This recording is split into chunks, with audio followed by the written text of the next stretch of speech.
शासक को चाहिए जो वैष्णव दीक्षा ले चुका है कि ब्याह कनागत कारटो राजदान गृहदान भगवत जनिन को गहे तो होए भजन की हानि। ब्याह शादियों में भोजन नहीं पाना चाहिए। तो आप कहेंगे तो व्यवहार ही नहीं चल पाएगा, फिर हमारे व्यवहार में कौन आएगा। कोशिश करो जहां तक हो सके। कौन तुम्हें वहां वीडियो में बना खड़ा है कि तुमने पाया कि नहीं पाया। सब अपवित्रता का राज्य होता है। अगर आप वैष्णव हो तो भगवत समर्पित भोजन पाओगे। एक वो सिस्टम होता है जिसमें ऐसे भर के सब रख दिए और सब ले करके पा रहे। इसमें क्या पवित्रता है। आप मतलब ऐसा तो है कि एक बार लेकर के फिर आप ले सकते हैं, कोई भी ले सकता है, देने वाला कोई नहीं, अपने आप से उठाओ और खाओ। वाह, तो सब अपवित्र हो गया कि नहीं हो गया। उसी जूठे हाथ से आप लिए, उसी जूठे हाथ से वो ले, उसे कहां वैष्णव सिद्धांत रह गया। पहले गांव में तो ऐसे पवाया जाता था, सबके पैर धुले जाते थे, पट्टी बिछाई जाती थी, बैठाला गया, सुंदर पत्ते के वो पत्तल धोने और फिर रज के कुल्हड़ आदि पात्रों में बढ़िया और परोस करके फिर जय जयकार हो। गाँव में भी जय हो जयकारा लगता था। और फिर ऐसे और जो पूज्य जन होते थे उनको भेंट देकर पैर छू, ऐसे सम्मान। अब ये जूता पहने और सब पवित्र भोजन, तो इसलिए मना कह रहे हैं ब्याह का भोजन नहीं लेना चाहिए। विरक्त को तो बिल्कुल नहीं लेना चाहिए।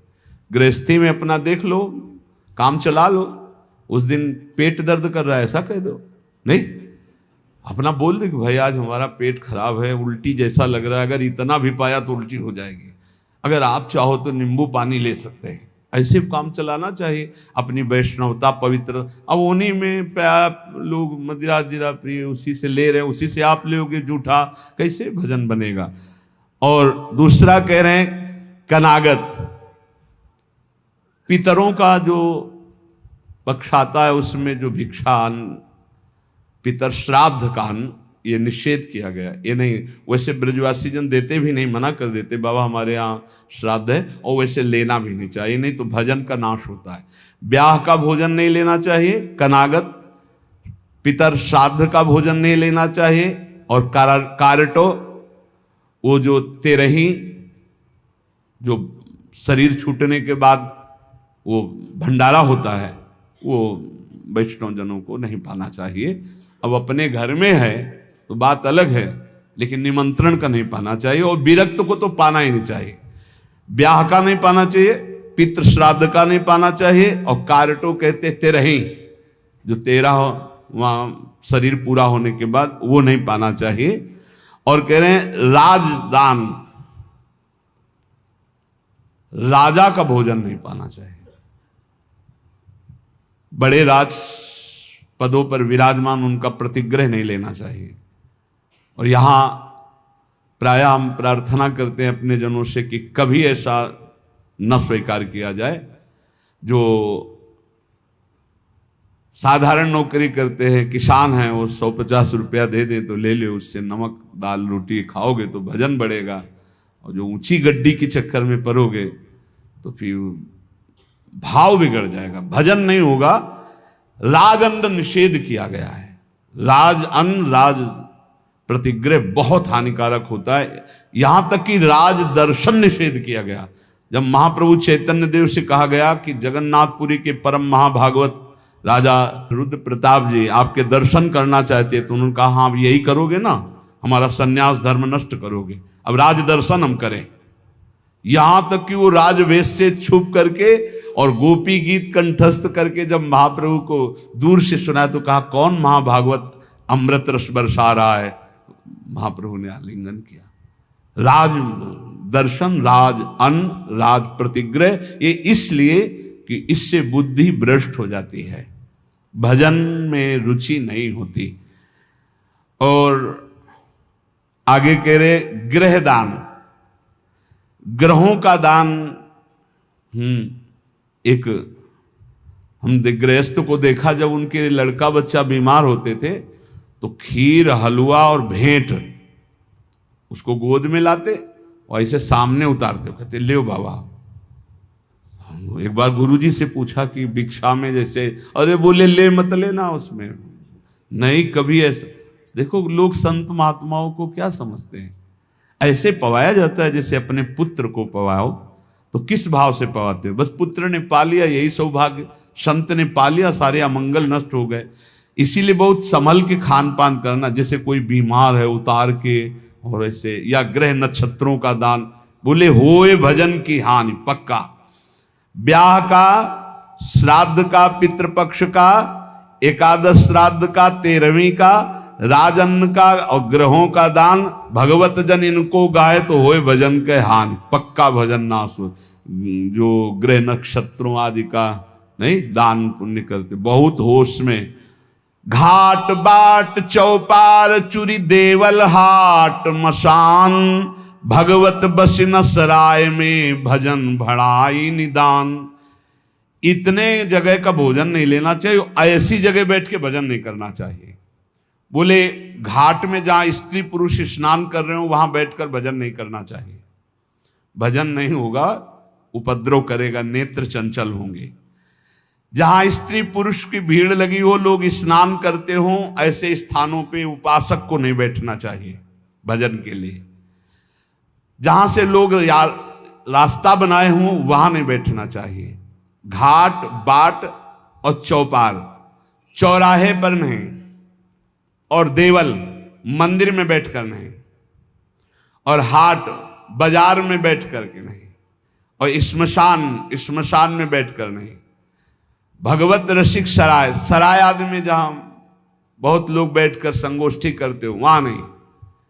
इससे भाव दूषित हो जाएगा, तुम्हारा भजन नहीं बनेगा। घाट बाट चौपाल चूरी देवल हाट मसान, नदी के किनारे जहां बहुत लोग स्नान कर रहे हो, घाट के और रास्ते में और चौपाल में, चौराहे में, मंदिर में, बाजार में, श्मशान में, सराय आदि में बैठकर भजन नहीं करना चाहिए, क्योंकि भजन भाव इससे दूषित हो जाता है, बिगड़ जाता है। तो भजन कहां करे फिर? नदी किनारे गिर शिखर बाग इको सो देखी, भगवत जन बिलमो तहां बाढ़े भजन विषेक। कोई नहीं है, कोई स्नान करने नहीं आता, ऐसे घाट से अलग स्थान पे माताएं बहनें ना बैठे। ये विरक्त संतों की बात कही, माताएं बहनें समाज का ही सेवन करें। ऐसी जगह बैठे जहां लोग आ जा रहे हैं, ऐसी जगह बैठे जहां 4 लोग बैठे हुए हैं। एकांत ऐसे स्थानों में ना ये सूत्र स्वीकार करें। नदी किनारे बहुत दूर एकांत में जहां जन साधारण लोग ना जाते हो। गिर शिखर, पहाड़ के किसी एकांतिक चोटी पर बैठकर, या किसी एकांतिक बाग में, या किसी एकांत स्थान में जहां लोगों का ठहरना बैठना आना जाना नहीं है, ऐसे स्थान पर बैठकर चित्त को प्रभु में लगाए तो भजन विशेष बढ़ता है। नदी किनारे गिर शिखर बाग को सो देख, भगवत जन बिलमो तहां बाढ़े भजन विशेष। श्री भगवत ऋषिक जी महाराज कह रहे हैं, ऐसी जगह भजन बढ़ता है। और सबसे ज्यादा भजन की वृत्ति आती है भगवान के प्रेमी जनों के संग में बैठकर। एक बार की गौशाला में भजन करे तो इतना आप संगम में करे, फिर लिखा था गुरु चरणों के समीप भजन करे तो अनंत गुना फल मिलता है। तो गुरु चरणों की समीपता का क्या मतलब है? अपने गुरुदेव की पादुका, अपने गुरुदेव की आपने श्री सीताराम ओंकारनाथ जी को देखा, छाती में बांधे थे अपने गुरु जी की पादुका। ये निरंतर गुरु का सानिध्य है। गुरु चरण पादुका साक्षात गुरु जी। जब भरत जी ने कहा कि प्रभु हम सब तो आए हैं आपका अभिषेक करने के लिए, आप जैसी आज्ञा करें, तो भगवान ने कहा भरत जैसा तुम कह दोगे। जब सारा भार भरत जी के ऊपर डाल दिया तो भरत जी ने कहा जे विधि प्रभु प्रसन्न मन होई, करुणा सागर कीजिए सोई। प्रभु जिस प्रकार आपका मन प्रसन्न हो वही कीजिए, ऐसा नहीं आपका मन जिस प्रकार। तो भगवान ने कहा हम तो यही चाहते अपने पिता की आज्ञा का पालन करो। तो बोले प्रभु जीने का सहारा दे दीजिए। तो भगवान ने पादुका 14 वर्ष तक पादुका को सिंहासन में विराजमान कर पूर्ण राज्य शासन आज्ञा मांगकर करते थे। ऐसे गुरुचरण चिन्ह, गुरुचरण पादुका का सानिध्य और निरंतर भजन तो अनंत गुना फल प्रदान करता है। जो उपासक अपने गुरुदेव या भगवत भक्तों को सबसे बड़ा मानता है त्रिभुवन में, उसी का भजन सिद्ध होता है। ये भी बात समझ लो। भजन न करने वाले के हृदय में दुनिया का प्रपंच आता है। नहीं तो गुरु जब मत्ता परतरम नान्यत किंचित अस्ति धनंजय, मेरे सिवा कोई है ही नहीं, तो गुरु तो साक्षात परब्रह्म है ही। को कहे अवनी बड़ी, भगवत ऋषि जी कह रहे, कोई कहता है कि संसार में सबसे बड़ी भूमि है, पृथ्वी सबसे बड़ी है, तो कोई कहता है नहीं, पृथ्वी से बड़ा तासु दूनो समुद्र पुनी, पृथ्वी से बड़ी समुद्र है, पृथ्वी से बड़ा, क्योंकि पृथ्वी से कई गुना बढ़कर जल है, तो समुद्र बड़ा है। तो बोले सो अंजुलि भरी लियो ताई सोख्यो अगस्त मुनि, बोले समुद्र से बढ़कर अगस्त मुनि है, क्योंकि अंजुलि में रख के समुद्र को पी गए। तो बोले अगस्त भी तो आकाश में एक तारे की जगह है। नव अगस्त को बास छिपे उद्योत भानु के, जब सूर्य प्रकट होता है तो उनका टिमटिमाना भी नहीं दिखाई देता, आकाश में विराजमान है अगस्त। पृथ्वी से बड़ा समुद्र, समुद्र से बड़े अगस्त जी, क्योंकि अंजुलि में पी लिया। अगस्त जी आकाश में तारे की तरह चमक रहे हैं, लेकिन जब सूर्य प्रकट होता है तो अगस्त का तेज छुप जाता है। और वेदों में कहे हुए सूत्र है कि जो सूर्य है, भानु वेदियों कहा है चक्षु है चक्रपाण के, सुदर्शन चक्रधारी भगवान श्री हरि के नेत्र के प्रकाश से सूर्य प्रकाशित है। तो भगवान के नेत्र सूर्य से बढ़कर प्रकाशवान हुए।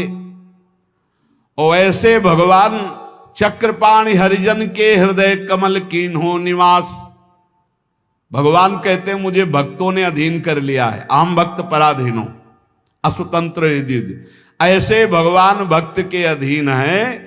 तो सबसे बड़े हुए भक्त, पृथ्वी से बड़ा समुद्र, समुद्र से बड़े अगस्त जी, अगस्त जी आकाश में, और अगस्त जी भी भानु के तेज से मंद पड़ जाते हैं, और भानु का तेज भी भगवान के नेत्र से प्रकाशित। तो भगवान श्री हरि भक्तों के अधीन है, भक्तों के हृदय में रहते, इसलिए सर्वश्रेष्ठ भक्त।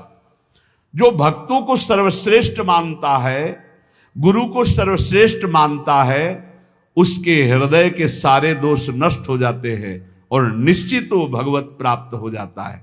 संतों ने कृपा करके हमें भगवत उपदेश किए हैं, जिससे हमारे सारे दोष नष्ट हो जाए।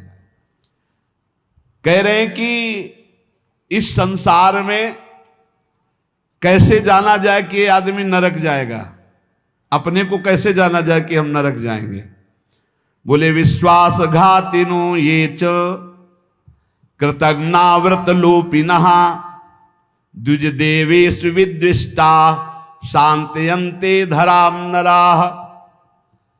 जिसने किसी को विश्वास दिलाया और विश्वासघात कर दिया, उसको नरक की प्राप्ति होगी। विश्वासघाती महापापी माना जाता है, कभी विश्वासघात न करे। कोई शरण में आ जाए या किसी को वचन दे दे या किसी को विश्वास दे दे, फिर विश्वासघात करे, उसको नरक की प्राप्ति होती है। दूसरा, कृतज्ञ, तुम्हारे साथ उपकार किया, तुमने उपकार नहीं माना, उसका अमंगल किया, नरक की प्राप्ति होगी। तीसरा, आज से मैं ये करूंगा ऐसा व्रत लिया और व्रत तोड़ दिया बीच में, उसको नरक की प्राप्ति होगी। ये खिलवाड़ नहीं है कि मैं ये व्रत लूंगा, ये ऐसा करूंगा, मैं ऐसा धाम जाऊंगा, ये इतने लोगों को भोजन कराऊंगा। ये कई लोग ऐसे होते हैं जो बड़ी बड़ी बातें कह देते हैं, उनको पता नहीं कि ये खिलवाड़ नहीं है। ऐसा कर दूंगा, ऐसा कर दूंगा, ऐसा कर दूंगा, और किया कुछ नहीं, पहुंच गए नरक। व्रत का उल्लंघन करने वाले, प्रतिज्ञा का उल्लंघन करने वाले, नियम का उल्लंघन करने वाले नरक को प्राप्त होते हैं। मैं इतनी परिक्रमा करूंगा, मैं ऐसा करूं, कुछ भी नहीं। कोई नियम को ऐसे मत लो कि मैं ये करूंगा। ए प्रभु की इच्छा होगी, समय रहा, जीवन रहा तो हो जाएगा, नहीं रहा, सामय के मर गए तो। ये बात ध्यान रखिए, आगे चलकर मैं सन्यास लूंगा, विरक्त होके वृंदावन वास करो, नरक जाओगे अगर नहीं विरक्त हुए तो। मैं इतना यहां मंदिर बनवा दूंगा, नहीं बनवाया नरक जाओगे। वचन संभाल के बोलो, आज से मैं कुछ दिन व्रत रहूंगा। बकवास करना बंद कर दे तो जीवन उन्नति में हो जाता है। शाम का भोजन नहीं करूंगा, एकांत भजन करूंगा, नहीं भोजन मत करना लेकिन सेवा करो, भजन करो। समझे नहीं आते, वाणी को ऐसे बिखेरते चले जाते। व्रत का उल्लंघन करने वाला नारकी गति को प्राप्त होता है। संतों से द्वेष करने वाला, गुरु से द्वेष करने वाला, ये नरक को प्राप्त होते हैं। और ध्यान से सुनो, जो माता पिता को दंडित करता है, गाली देता है, अपमान करता है, उसे सीधे नरक की प्राप्ति होती है। बिल्कुल पक्का समझ लो। माता पिता भगवान का स्वरूप है। मातृदेवो भव पितृदेवो भव। बिल्कुल बुद्धि खराब मत करो, कलयुग बुद्धि भ्रष्ट कर रहा है। माने मात पिता ने देवा, साधुन ते करवावें सेवा, जिनके ये आचरण भवानी ते निश्चर समझानो। राक्षस है, और ऐसे राक्षस अब पुत्र रूप में ज्यादा पैदा हो रहे हैं। एक देखा मुंह कि माता को बाल पकड़ के घसीट रहा है, लात से पेट में प्रहार कर रहा है, पिता को थप्पड़ और सीधे छाती पे लात। वाह, इस पुत्र की जानते हो क्या गति होगी? सीधे रो नरक। फिर वहां जो दंड मिलता है, वहां मरना तो है नहीं प्यारे, ना बेहोश हो सकते हो ना मर सकते हो, होश में रहकर दंड भोगना है। नरक की ये खासियत है।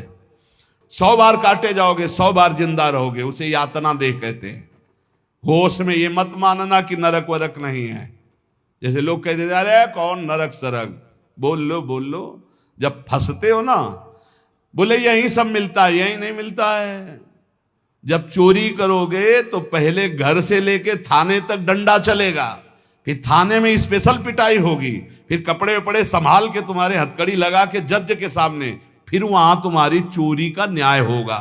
ये ब्याज में मिला है। ये ब्याज में घर से लेकर पकड़ने तक और थाने तक जो पिटाई हुई, ये ब्याज है। मूल तो न्यायाधीश करेगा कि 20 साल की सजा या अमुक से इतना दंड। ऐसे ही कर लो मनमानी पाप। यहां जो ठोकर और रोग हैं, ये तो ब्याज है, मूल तो नरक में भोगना पड़ेगा। जो माता पिता का त्याग कर देता है उसे नरक की प्राप्ति होती है। जो माता पिता को दंड देता है, जो माता पिता को गाली देता है, और जो अपनी पाणी ग्रहण की हुई स्त्री को, निर्दोष स्त्री को नाना प्रकार के दोषारोपण करके दंड देता रहता है, कलह मचाता रहता है, ऐसे पुरुष को नरक की प्राप्ति। और जो अपने सज्जन पति का त्याग कर पर पुरुष का अनुसरण करती, ऐसी स्त्री को नरक की प्राप्ति होती है। जो गुरुजनों को कठोर वचन बोलते हैं, जो गुरुजनों का आदेश का पालन नहीं करते, उनका पोषण नहीं करते, जो देवता ब्राह्मण और निर्बलों का धन का अपहरण कर लेते हैं, ऐसे मनुष्यों को नरक की प्राप्ति होती है। जो मदिरा पान करते हैं, सुन लीजिए, ये चे मध्य रता पापा द्वित कर्म रतास्तथा। हमारा शास्त्र कहता है भारतवासी हो, विदेशी नहीं हो तुम। इस भूमि में जन्मे हो, यदि मदिरा पियोगे तो नरक का रास्ता पक्का कर रहे हो। बोले इसमें तो कोई हिंसा नहीं, लेकिन शास्त्र निषेध है। ये च मध्य रता पापा द्वित कर्म रतास्तथा। जो जुआ खेलते हैं, मदिरा पीते हैं, और जो साधु वेश रख के पाखंड करते हैं, इनको सीधे नरक की प्राप्ति होती है। यहां जो वर्णन हो रहा है वो बीच में विश्राम नहीं, सीधे नरक, बिना रोक टोक के। जो माता पिता को दंड देते हैं, जो निर्बलों का धन अपहरण करते हैं, जो देवताओं का धन अपहरण करते, देव मंदिरों का, जो पापी मदिरा पीता है, जुआ खेलता है, जो पाखंड करता है साधु वेश में, इन सबको नरक की प्राप्ति होती है। ऐसा थोड़ी कि तुम साधु वेश रख लिए तो तुम चक्रवर्ती हो, जो चाहो सो कर सको, नहीं। देखो, अगर साधु वेश धरकर गलती हो जाए तो भगवान क्षमा करते, चूक। लेकिन पाखंड का मतलब जानबूझ के वही करते रहना, महापात की, अतिपात की, इन सबको, और जो दूसरे जीव जंतुओं को पका के खाते हैं, जो जीवों को पका के, ये भारत है, भारत धर्मात्माओं का देश है, महात्माओं का देश है, यति और सतियों का देश है। यहां एक कबूतर के लिए अपने शरीर को काट के तराजू पे रख दिया। ये वो राजाओं का देश है, वो प्रजा का देश है जो शरणागतों के लिए जीवन अर्पित कर दे। यहां जो जीव जंतुओं को पका के खाते हैं, भैया सुन लो, ये जो मांस मछली अंडा खाने वाले बोले और तो कुछ हम नहीं खाते, मछली खाते। तो मछली में जीव नहीं? बोले नहीं, ये पानी की तरोई है। हाँ हाँ, हमसे बोले एक तरोई जो होती है वो जमीन में छेलती है, ये पानी की तरोई है मछली। और पानी की तरोई है वो। बनोगे तुम भी पानी की तरोई, तैयार हो जाओ, फिर तुमको सीधे मिर्ची की तरह तल के कढ़ाई में जिंदा फिर खाएंगे। वो काल स्वरूप भगवान है। अर्जुन को दिखाया कि देखो भीष्म द्रोणाचार्य लौंग इलायची की तरह फंसे हमारी दाढ़ों में। होश में रहो, शास्त्र आज्ञा है। जो दूसरे जीव जंतुओं को मार के उबाल के, बोले हम तो नहीं इसे पर खरीद के लाते हैं, वैसे ही भोग मिलेगा, दंड मिलेगा। और सुनो, जो सत्कर्म का संकल्प करके सत्कर्म नहीं करते, सत्कर्म का संकल्प लेके, सत्कर्म का ये करूंगा, ये दूंगा, ये ऐसा कभी मत बोलो, जबान से कर दो, कर दिया, जबान से बोल दिया और किया नहीं तो नरक जाओगे। जो दूसरों को सदैव कष्ट ही देता रहता है, जो शास्त्र और धर्म के विरुद्ध चलता है, शास्त्र के अनुसार चलने वालों का उपहास करता है, जो दूसरे की जीविका छीन लेता है, जो द्वेषवश महामहिम गुरुजनों की निंदा में प्रवृत्त होता है, वे सब नरक जाते हैं। जो दाता दान दे रहा है और वो जाकर उसको भड़का के रोक देते हैं, नरक जाएंगे, दाता भी और भड़काने वाला भी। जो पाप कर्म के लिए प्रेरणा देता है, जो अनाथ उनको पीड़ा पहुंचाता है, इन भूतल पर ऐसे लोगों को नरक की प्राप्ति होती है और ये पाप उनको घोर दुख में नरकों में ढकेलते हैं। ब्रह्मण्यम पुण्यमुत्सृज्य ये द्विजा लोभ मोहिता कुकर्म युपजीवंती ते वै निरयगामिना नरकगामी। ध्यान से सुनना, जो ऊंचे कुलों में जन्म लेकर के निम्न आचरण करते हैं, न संध्या है, न बंधन है, न अर्घ देना है, बस मनमानी पापाचरण, सीधे नरक, खिलवाड़ नहीं है। तभी कलयुग ने ब्रह्मा जी से कहा था चिंता मत करो। जैसे बड़े भैया ने सतयुग ने कहा हमारे राज्य में कोई नरक नहीं जाएगा, फिर छोटे भैया त्रेता जी ने कहा कि हमारे राज्य में भी जैसे बड़े भैया का राज्य वैसे ही रहेगा। द्वापर ने कहा आज्ञा पालन की कोशिश करेंगे।